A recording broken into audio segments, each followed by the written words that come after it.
Ladies and gentlemen, we live in a world that praises filters over facts.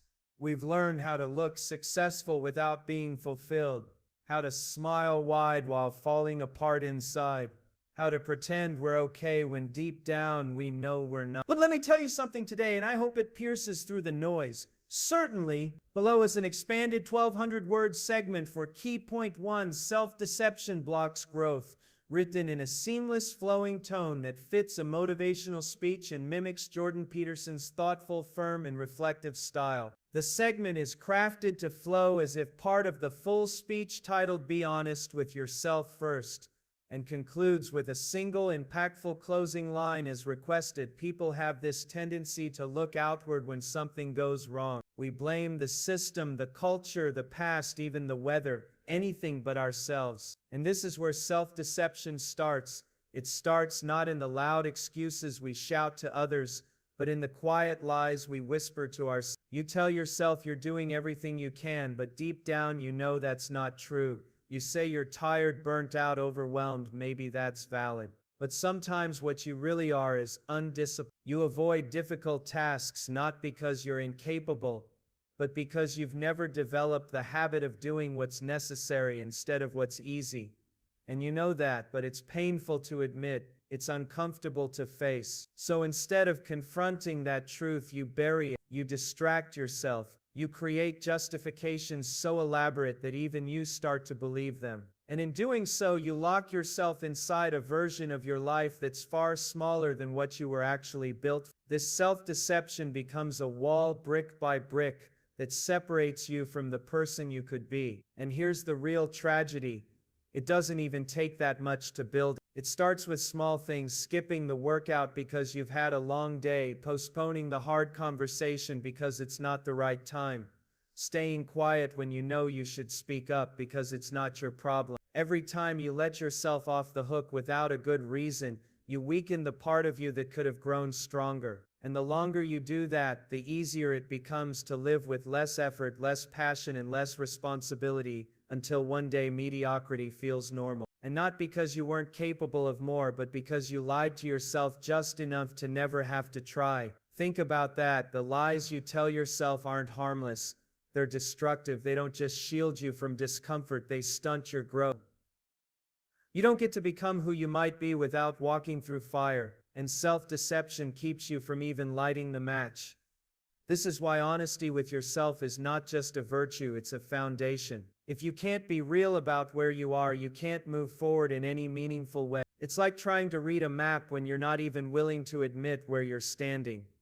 You see this all the time. People say they want to improve their life. They read books, listen to podcasts, attend seminars, follow motivational pages, and then go home and repeat the same cycles because they won't do the real work, the inner work. The part where you sit down and look your flaws dead in the eye without flinching. And yes, that's hard. It might mean realizing you've wasted time, that you've let people down, that you've played small to protect your ego. It might mean recognizing that you've chosen comfort over courage for years, and that kind of honesty cuts. But it's also the exact place where real transformation begins. You can't fix what you pretend isn't broken. And you can't grow out of habits you refuse to admit you have.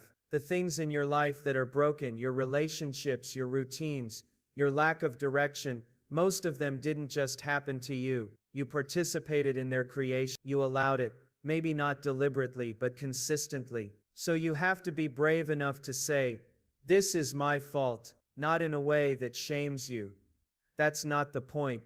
But in a way that wakes you up, because if it's your fault, then it's also within your power to change. That kind of radical responsibility, it's not common and it's certainly not comfortable, but it's essential. People avoid it because they think it makes them weak to admit their failures. But it's actually the opposite. The weak man hides. The strong man looks directly at his shortcomings and says, "I see you. I know you, and I will not let you define me." That's strength. And it's not about perfection either. It's about alignment. Being able to say that the way you speak to others is the way you speak to yourself. That your ambitions match your actions. That you don't just look like you're working hard, you are. That you don't just talk about your values, you live them. The only way to get there is through honesty. Painful, inconvenient, unfiltered honesty, the kind that strips away your excuses and forces you to rebuild from what's real, not what's comfortable. So if you want to grow, really grow, you've got to start asking yourself hard questions and then having the guts to answer them truthfully. Ask yourself, am I actually trying or just going through the motions? Do I want to succeed or do I just want to be seen trying? What am I avoiding and why? Who would I be if I stopped lying to myself? You might not like all the answers, but you'll respect yourself for facing them. And that self-respect, that's the seed of real confidence, not the fake kind built on performance, but the real kind built on character. You become trustworthy in your own eyes, and that's a powerful thing. Because once you stop lying to yourself, you stop tolerating lies from the world around you. Your standards rise, your actions sharpen, your vision clear. You start living not as someone who needs to prove something, but as someone who knows who they are because they've done the inner work to find out. So don't aim to look good, aim to be good. Don't chase applause, chase alignment. Don't wait for others to call you out, call yourself out. Privately, daily, honestly. Because if you really want to change your life, you start by telling yourself the truth. The thing about confusion is that it doesn't always look like chaos. Sometimes it looks like busyness. Sometimes it looks like chasing 10 things at once without catching any of them. Sometimes it looks like success on the outside, while everything inside is falling apart. And you know what fuels that confusion more than anything else? A lack of honesty. When you aren't honest with yourself, your life becomes foggy, and you can live in that fog for years. You lose track of what you actually want, what you actually value, and what you're actually doing with your time. You begin to drift, and drifting by its nature never takes you anywhere worth going.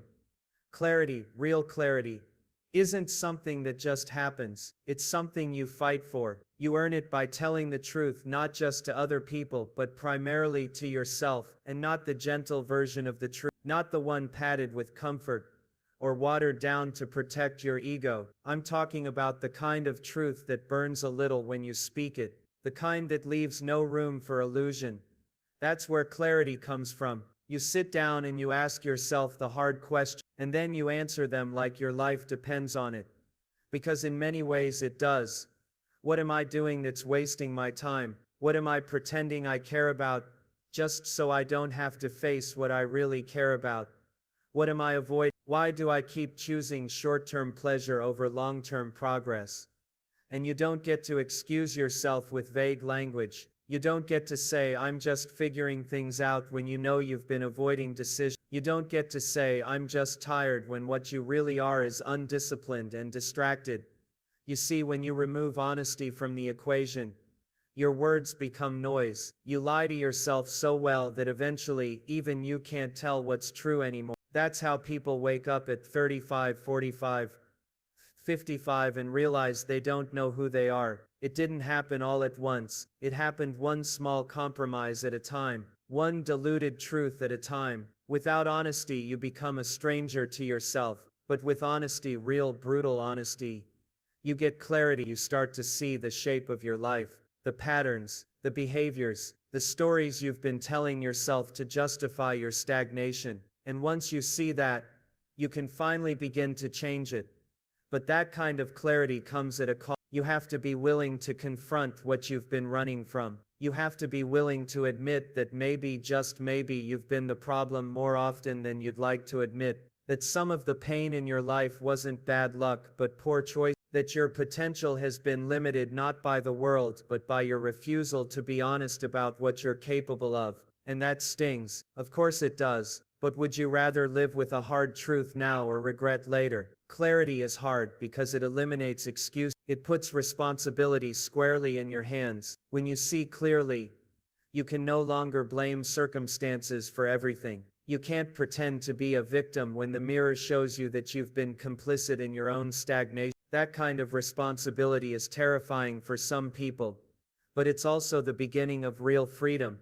Because now you're no longer a puppet being tossed around by life. You become the author, the one who decides, the one who moves with purpose because the fog has lifted, and the path, however difficult, is finally visible. But that clarity only remains if you keep practicing honesty. It's not a one-time thing. You can't face the truth once and think you're done. Life changes. You change. Your values shift. Your priorities evolve. And with that, the need for clarity returns again and again. It's a daily practice, a habit, a standard you hold yourself to. And let me tell you something else.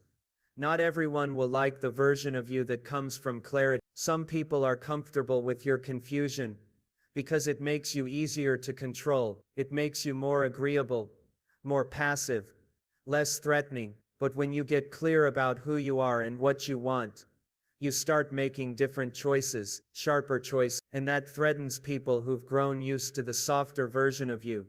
The one who doubted himself, stayed quiet, stayed small.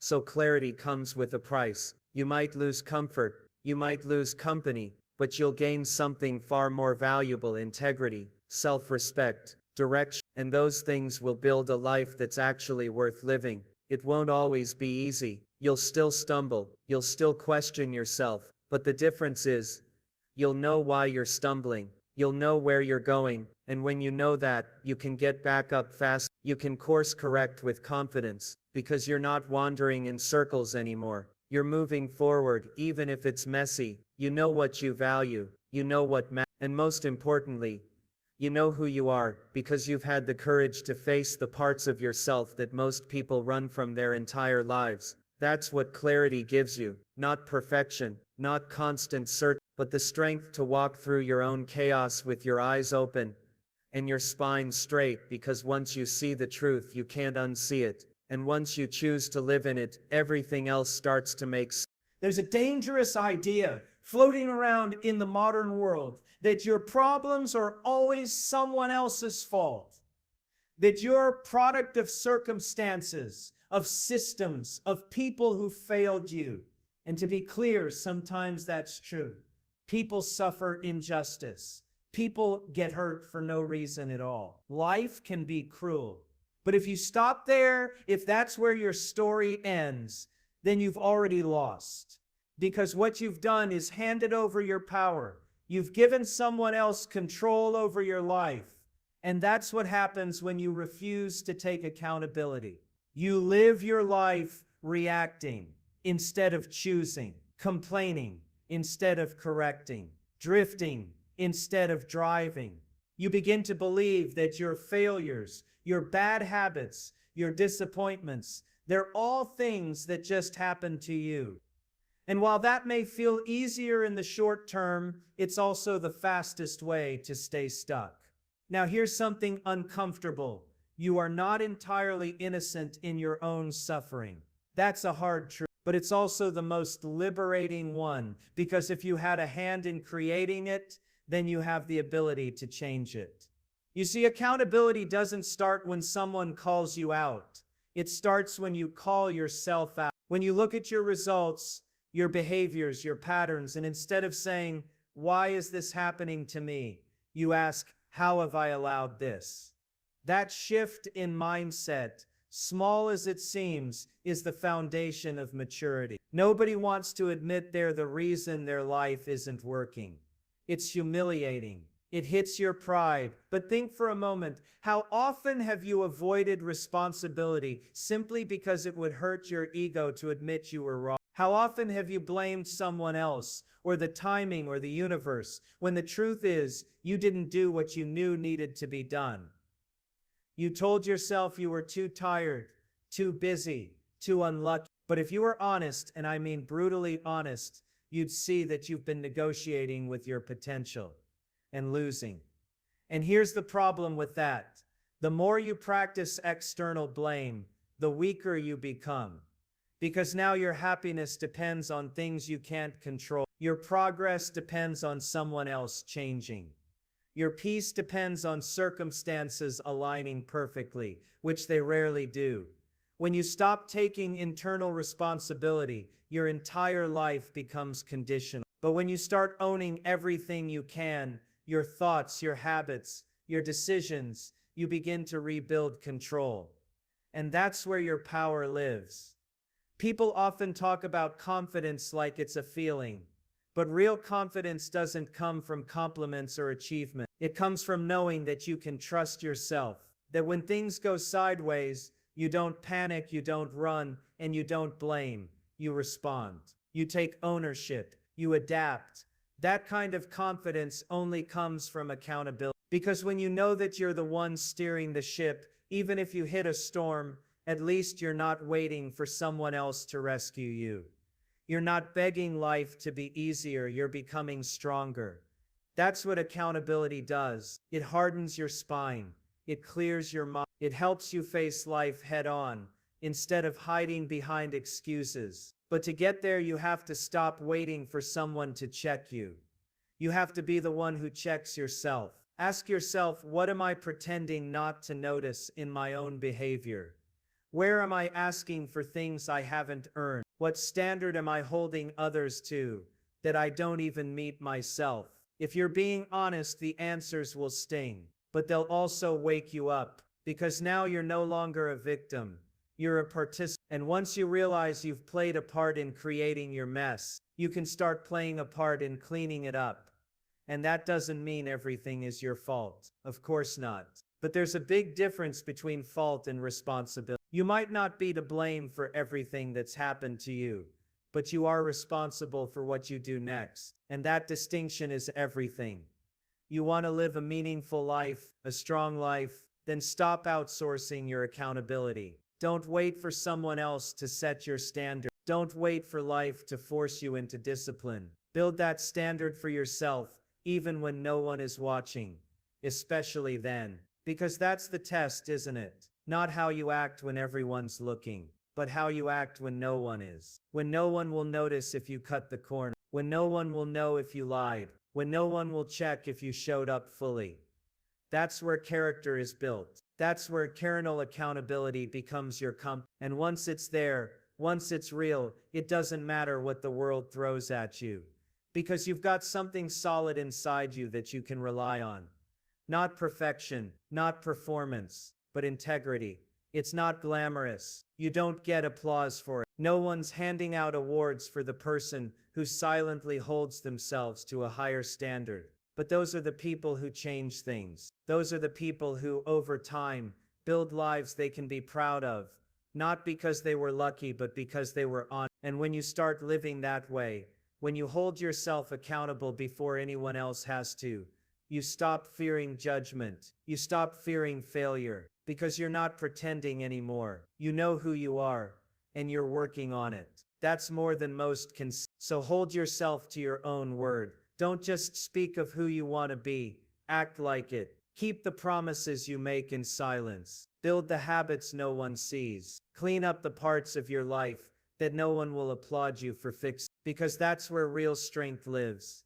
In the private places of your life, where only you are responsible, and no one else can take the blame.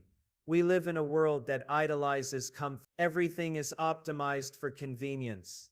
Faster food, shorter attention spans, easier entertainment, instant access to anything you want. And yet people are more anxious, more aimless, and more disconnected than ever. That's not a coincidence, because the very things that keep us comfortable are often the same things that keep us weak. Comfort left unchecked becomes a cage. You start making decisions not based on what's right or meaningful, but on what's easiest, what feels good in the moment, what helps you avoid pain. And slowly, without realizing it, you trade your potential for the illusion of peace. You stop growing because growth is uncomfortable. It disrupts you. It stretches you. And most people will do anything to avoid that kind of friction. But the truth is, you can't grow and stay comfortable at the same time. That's not how transformation works. There's a cost. You don't get stronger by avoiding pressure.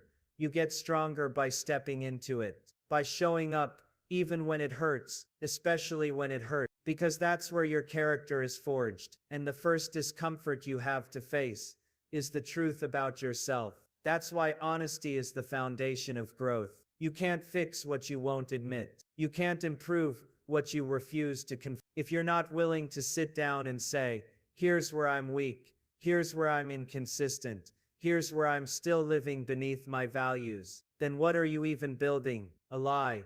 A performance? People think growth is about stacking success on top of success. But real growth usually begins with loss of illusion, of ego, of false identity. It begins when something inside you breaks, and for the first time, you stop pretending you're fine. That's the uncomfortable part. That's the death of who you've been pretending to be. And it hurts, but it's necessary, because only by letting that version of yourself die can something new begin to take shape. Now, you don't have to climb a mountain or endure some dramatic hardship to grow. Sometimes the most powerful growth comes from small, daily discomfort. Saying no when it would be easier to say yes. Waking up early when everything in you wants to stay in bed. Speaking the truth when you know it might cost you. Those moments, mundane as they seem, are where you train yourself to become more than what you were yesterday. And the thing is, no one's gonna push you into that discomfort for your own good.